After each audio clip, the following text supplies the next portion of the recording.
रजीम बिस्मिल्लाहिर्रहमानिर्रहीम। Sufiyan jet TV से सुफियान मेहरबान। आज मैं इस वेले मौजूद हूँ जनाब चौधरी इरफान मलक साहब और कोठी इतने कोई मजदूर भाई लगे हुए सन, लेबर ने पिशावर तो आए हुए इतने कम करने थे। और इन्होंने एक तरीका तक्या मोबाइल फोन चार्जिंग पर लाने वो नया तरीका तक्या तुसें दोस्तें दसने।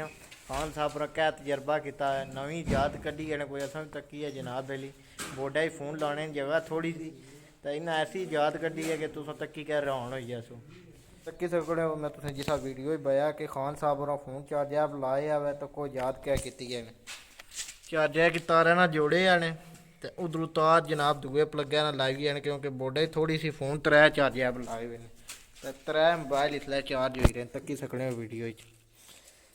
खान साहब और नवा तजर्बा करी मारिया ताई आने ना खान कुछ भी करी सकने तो क्या खान साहब ने दो चार्ज लाए हुए उधर त्रीया बोडा साकट कोनी सी तो उन्हें कापर नहीं तार जी होनी है ना वो लाई के तो मोबाइल चार्ज करना। वाह जी वाह, खान साहब तजर्बा तो क्या है फिर।